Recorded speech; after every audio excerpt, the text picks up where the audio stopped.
Bonjour, dans cette vidéo, je te propose de voir tout le cours sur les fonctions exponentielles. L'objet de cette séquence est de te rappeler et de t'expliquer les éléments les plus importants de ce chapitre.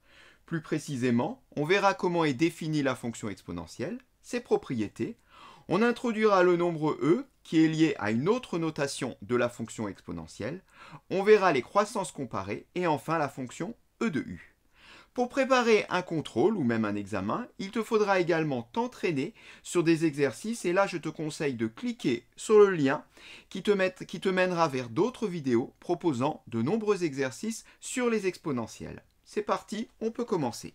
Alors pour définir la fonction exponentielle, on va s'appuyer sur un théorème qui nous dit qu'il existe une unique fonction f dérivable sur r telle que d'abord f' égale à f. Donc ça c'est particulier quand même, la fonction est égale à sa dérivée, mais c'est pas tout. Deuxième condition, f de 0 égale à 1. Eh bien, si on a une fonction qui vérifie ces deux conditions-là, elle est unique. Alors on ne va pas le démontrer ici. Si tu veux prendre connaissance de la démonstration, je t'invite à aller sur mon site Mathétique et tu trouveras donc le cours avec la démonstration. Là dans la vidéo, on n'a pas le temps de le faire, elle est assez longue la démonstration. Et bien à partir de là, on peut définir la fonction exponentielle parce que justement, cette unique fonction, eh bien, c'est la fonction exponentielle. On la définit comme la fonction exponentielle.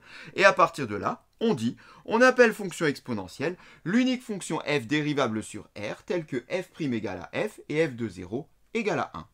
Bien cette fonction, on va la noter exp dans un premier temps, exp, on va très rapidement changer de notation, on va voir. Et bien qu'est-ce qu'on a comme conséquence immédiate, puisqu'elle est définie comme f de 0 égale à 1, si cette fonction se note exp, on a exp de 0, exponentielle de 0, qui est égale à 1. Et on peut déjà, avant de regarder plus en détail l'étude de la fonction, on peut déjà afficher l'allure de la courbe. On retrouve donc notre image de 0 qui fait 1. On voit bien que la courbe, elle traverse l'axe des ordonnées en 1.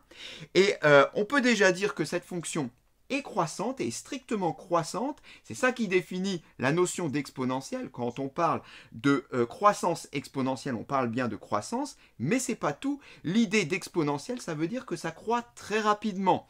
Et si tu demandes à ta calculatrice de t'afficher l'image de 21, rien que de 21, exponentielle de 21, eh bien tu verras que tu auras une valeur qui dépasse déjà le milliard. La croissance d'exponentielle est extrêmement rapide. On peut passer à l'étude. Voilà, j'ai à nouveau représenté la fonction exponentielle, on va en parler tout de suite.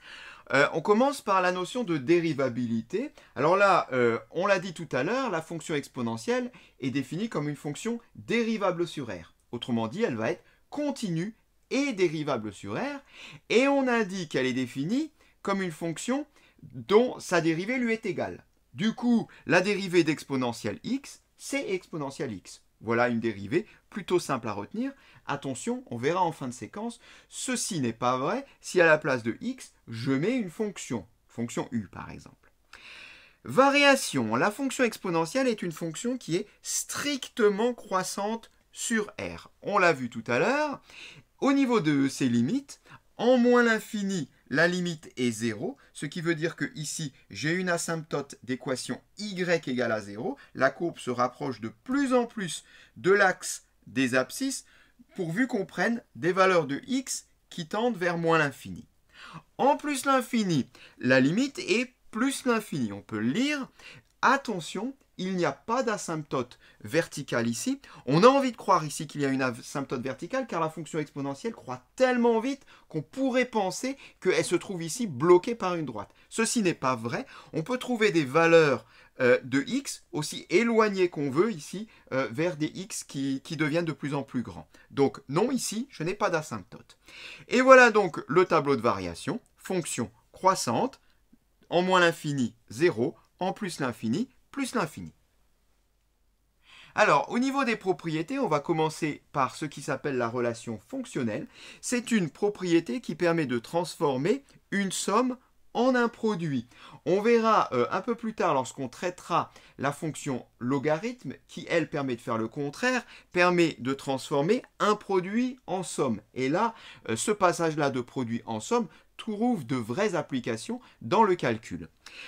C'est un autre sujet, je ne développe pas plus. En tous les cas, donc celle-ci permet de transformer une somme en un produit, si on regarde bien sûr la lecture gauche-droite, ce qui fait que l'exponentielle de x plus y est égal à exponentielle de x fois exponentielle de y.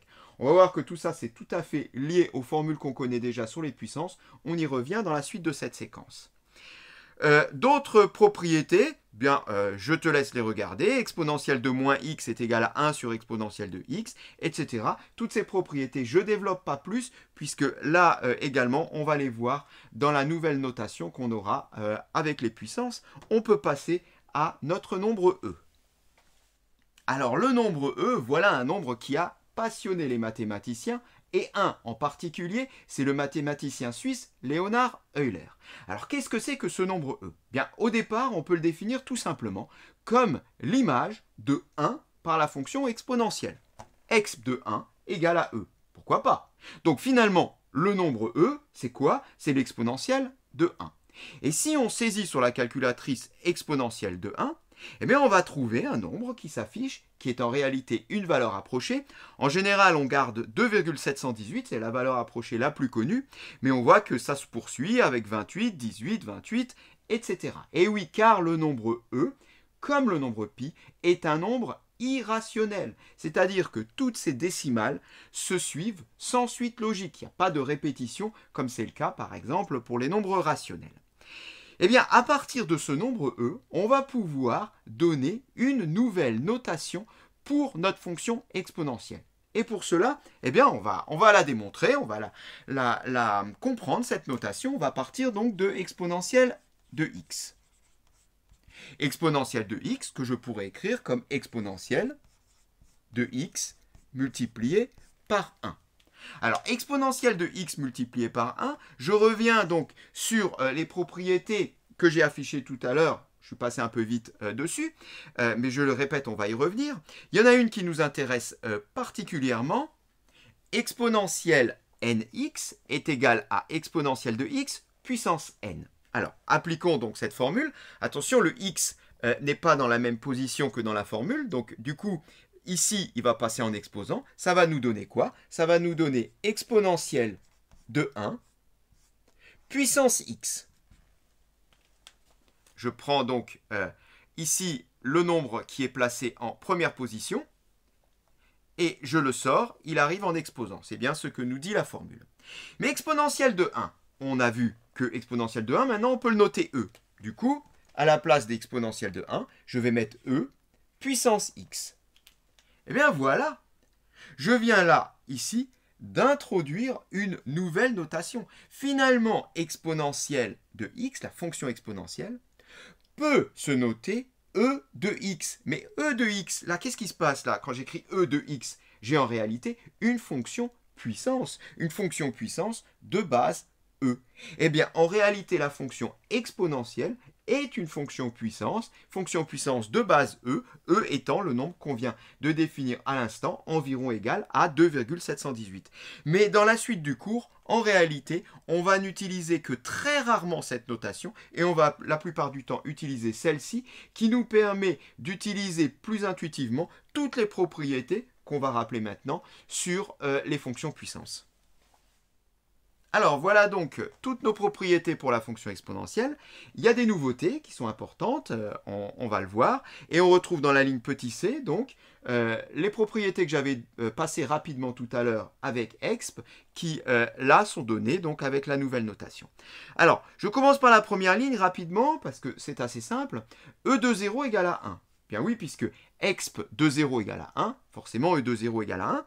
Et là ça tombe bien parce que E de 0 égale à 1, ça nous fait penser à quelque chose de plus ancien. A puissance 0 égale à 1. Pour une puissance, n'importe quoi à la puissance 0 nous donne toujours 1. Bien ici, on parle donc d'une fonction puissance de base E. À la place de A, on met E. Bien la formule reste évidemment la même. E de 1 égale à E. Bon, ça, c'est ce qui définit la fonction exponentielle. x de 1 égale à e, donc e de 1 égale à e. Ensuite, deuxième ligne, alors voilà quelque chose de terriblement important. Exponentielle de x est strictement positif. Ça, c'est quelque chose dont on n'a pas encore parlé. On peut rappeler la courbe qui nous montre que la fonction exponentielle est strictement positive. La courbe se trouve toujours au-dessus de l'axe des abscisses. On a une asymptote en moins l'infini, l'asymptote est en dessous, et après, la fonction étant croissante, on se trouve toujours au-dessus de l'axe des abscisses. Donc, exponentielle de x est une fonction strictement positive. Au niveau de la dérivée, je passe rapidement. La dérivée d'exponentielle, c'est exponentielle, on l'a déjà dit plusieurs fois. Puis on arrive donc sur la ligne C, donc avec toutes ces propriétés qu'on a vues rapidement tout à l'heure, et qui là nous font terriblement penser aux propriétés qu'on connaît déjà sur les fonctions puissance. Je ne rentre pas dans les détails, mais si je regarde déjà la première, e de x plus y égale à e de x fois e de y. C'est ce que j'ai appelé tout à l'heure la relation fonctionnelle. Elle est là présentée donc avec la notation sous forme de puissance, mais on connaissait déjà par le passé a puissance x plus y égale a puissance x, a puissance y. C'est exactement la même propriété. Et pour les autres, c'est pareil, avec e puissance x moins y, c'est e de x sur e de y, etc. Je te laisse regarder ça de plus près et surtout, je le répète, faire des exercices qui utilisent ces formules, c'est évidemment très important. Sur la dernière ligne, je passe rapidement aussi puisque c'était les limites. En moins l'infini, on a dit que c'était 0. En plus l'infini, c'est plus l'infini. Puis arrivent les deux dernières propriétés qui sont fondamentales dans la résolution d'équations et d'inéquations où on trouve des exponentielles. Alors, la première, elle nous dit que E de A égale E de B est équivalent à A égale à B. Donc, si on a l'égalité sur l'exponentielle, alors on a l'égalité sur les exposants. Mais attention, par exemple, ceci est équivalent à x égale 2y. À la place de A, j'ai mis x, à la place de B, j'ai mis 2y. Mais cette équivalence-là est vraie que si on a exponentielle à gauche et à droite. Si jamais, là par exemple, je mets un petit 2, alors là, c'est fini. Je ne peux rien faire, je suis coincé. Si là, je mets un plus 3, c'est pareil, je suis coincé. Il faut vraiment avoir exponentielle de quelque chose égale exponentielle d'autre chose. Là, on peut avoir l'équivalence et donc l'égalité sur les exposants. Mais il faut que ça soit tout simplement écrit comme c'est écrit ici dans la formule. Et d'ailleurs, c'est exactement la même chose au niveau des inéquations. E de A inférieur à E de B, c'est pareil que c'est équivalent à A inférieur à B. Ça se justifie très simplement par la croissance de la fonction exponentielle, ce qui fait que l'inégalité ne se retourne pas. Alors, on arrive aux croissances comparées. Alors ça, ce sont vraiment des propriétés qui sont essentielles. D'abord, il faut bien les comprendre, bien comprendre le sens pour intuitivement savoir où on va, mais il faut aussi savoir les appliquer. Alors, pour les applications, ici, je ne le ferai pas. Je t'invite à visionner d'autres vidéos qui présentent des exercices d'application. Ici, je vais juste expliquer le sens de ces propriétés. En gros, il y en a deux. Même si tu vois 4 exemples ici, il y a en gros 2 parce que les deux premiers, les exemples de gauche, sont des cas particuliers des exemples de droite. L'idée est de pouvoir comparer deux types de fonctions. Évidemment, la fonction exponentielle, puisqu'on travaille avec dans ce chapitre, et la fonction puissance, les fonctions puissance. Il y aura un troisième type de fonction qui va arriver ensuite, mais ça sera dans un autre chapitre, ça sera la fonction ln. Mais on n'y est pas encore, alors n'en parlons pas. Bien, comme le dit le nom de la fonction exponentielle, quand c'est exponentielle, c'est que ça va très vite. Cela veut dire que intuitivement, on peut penser que quand on fait des calculs de limites, eh bien, c'est l'exponentielle qui va l'emporter. Et c'est l'exponentielle qui va imposer sa limite à la fonction puissance, ceci quoi qu'il arrive. Mais ça, c'est juste pour comprendre le sens. On ne peut pas dire ça comme ça dans un exercice. Dans un exercice, il faudra nécessairement se raccrocher à une de ces propriétés, une de ces formules. Mais attention, il faudra vraiment s'appuyer sur ces formules. parfois on se trouve dans des exercices où on y est presque, mais on n'y est pas, et on conclut quand même. Eh bien, si on n'y est pas complètement, on n'a pas complètement tous les points à la question, hein. Donc il faudra être prudent. Alors, regardons d'abord la première limite. Alors la première, limite quand x tend vers plus l'infini de e de x sur x. X est donc un cas particulier d'une fonction puissance. J'ai parlé tout à l'heure de x puissance n. Bah, x, c'est du x puissance 1. Donc n égale 1. E de x sur x. Je cherche la limite en plus l'infini.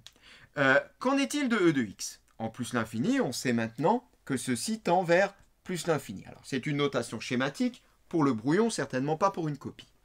En plus l'infini, ben en plus l'infini, si x tend vers plus l'infini, x tend vers plus l'infini, bien évidemment. Du coup, qu'est-ce qu'il arrive? J'obtiens là une limite du type infini sur infini. Et ça, on sait que c'est une forme indéterminée, donc on ne peut pas conclure. Et pourtant là, on a une réponse qui nous dit que c'est plus l'infini. Pourquoi ça? Eh bien, affichons la représentation graphique de la fonction exponentielle et de la fonction x. Comme j'ai dit tout à l'heure, la fonction exponentielle qui croît de façon exponentielle croît vers plus l'infini beaucoup plus rapidement que la fonction x. On voit que la fonction exponentielle, elle part et elle laisse quasiment sur place la fonction x. Elle croît tellement rapidement que, en termes de limite, eh bien la fonction exponentielle va l'emporter devant la fonction x. C'est ce que j'ai dit tout à l'heure. Et du coup, la limite en plus l'infini ici, donnée par la fonction exponentielle, l'emporte devant celle-ci. C'est comme si celle-ci devenait négligeable et que c'est celle-ci qui impose sa limite. Eh bien, on le voit dans le résultat, la limite en plus l'infini de e de x sur x et plus l'infini tout court. C'est comme si on avait oublié cette limite-là. Et quand on regarde dans le cas général, eh bien, il en est exactement de même. Parce que autant e de x l'emporte sur x, qu'elle l'emporte également sur toutes les fonctions puissance. Sur x au carré, elle l'emporte également. Sur x au cube, elle l'emporte également. Et même si on peut avoir quelques doutes, quand on regarde au départ, par exemple, avec une fonction x puissance 5, c'est vrai qu'on a l'impression que la fonction x puissance 5 est plus balèze que la fonction exponentielle. Oui, elle l'est au début, mais regardons ce qui se passe un peu plus loin. Et si on regarde ce qui se passe un peu plus loin, on voit qu'à un moment ou l'autre, la fonction exponentielle va dépasser la fonction puissance 5 pour ne plus jamais se faire rattraper et ensuite la semer complètement. Donc, quoi qu'il arrive, n peut être aussi grand qu'on veut, l'exponentielle de x s'impose devant x puissance n et la limite d'exponentielle l'emporte devant la limite de la fonction puissance. C'est pour ça qu'on retrouve le même résultat pour la limite en l'infini de e de x sur x puissance n. Qu'en est-il pour du x puissance n fois e de x? Alors, x puissance n fois e de x. On va traiter les deux cas d'un coup. De toute façon, maintenant, tu as compris que l'un est un cas particulier de l'autre. Qu'en est-il de la limite de x puissance n en moins l'infini? Bah, là, regardons graphiquement. Ça va dépendre de la parité de n. On voit ici pour des valeurs de n paires, 2, pour 4, pour 6, eh bien, x puissance n tend vers plus l'infini. Pour des valeurs de n impaires, 3, pour 5, pour 7, eh bien, x puissance n tend vers moins l'infini. Donc, en gros, c'est soit plus, soit moins. Donc, ce qu'on va faire ici, c'est qu'on va mettre juste infini. Hein, ça tend vers l'un des deux infinis. Qu'en est-il pour e de x? Alors, e de x, ça on sait, on l'a étudié tout à l'heure, en moins l'infini, elle tend vers 0. Du coup, on a là un produit de limite du type infini fois 0. Et ça, on sait que c'est une forme indéterminée. Mais, on a vu tout à l'heure que l'exponentielle s'imposait devant la fonction puissance, devant les fonctions puissance. Du coup, on peut considérer que ceci, pour des valeurs négatives de plus en plus grandes, devient négligeable et que c'est l'exponentielle qui va imposer sa limite. Et c'est pour cette raison qu'on trouve que la limite en moins l'infini de x puissance n e de x est égale à 0 ou, cas particulier, x e de x est également égal à 0.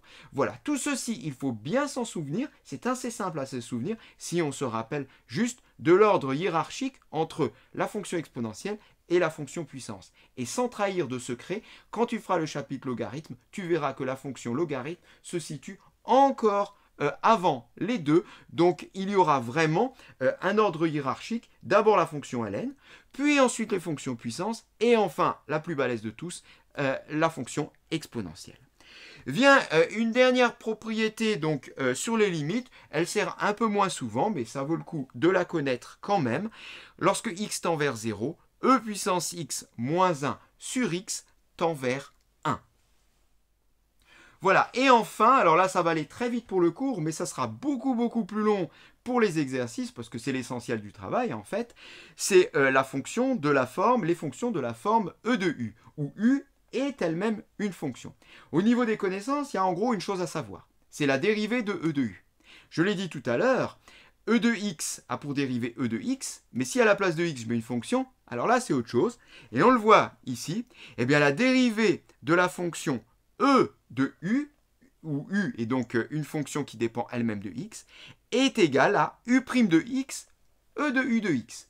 Juste un petit exemple pour comprendre, si j'ai la fonction f de x égale à e de x au carré, bien comme ça, on aurait envie de dire que sa dérivée est e de x au carré. Eh bien non, c'est ce que j'ai dit avant. Attention, ceci est vrai si j'ai x. Mais là, j'ai une fonction qui dépend de x, pas un x tout court. Eh bien, là, j'ai donc ici notre u de x. Donc, je vais devoir placer en facteur devant e de u notre u', c'est-à-dire la dérivée de la fonction qui est en exposant. La dérivée de la fonction qui est en exposant, c'est la dérivée de x au carré. La dérivée de x au carré, c'est de x, ce qui veut dire que j'aurai ici en facteur de x. Eh bien, on retrouve bien ici e de u qui a pour dérivée u', e de u. Dans la pratique, on fait exactement comme je viens de le faire. On recopie e de u, sans se poser de questions, et on met en facteur la dérivée de la fonction qui est en exposant. Et pour finir, une petite propriété qui peut être bien pratique quand la fonction qui est en exposant est très lourde, hein, ça arrive de temps en temps, eh bien, c'est de savoir que finalement, u de x et e de u de x ont le même sens de variation. Du coup, si je veux étudier le sens de variation de e de u de x, ben en fait, j'étudie juste le sens de variation de u de x et j'aurai les variations de toute la fonction. Voilà, ça peut permettre d'avoir des calculs un petit peu moins lourds. En tous les cas, cette séquence est terminée, mais n'oublie pas de faire des exercices, c'est très important.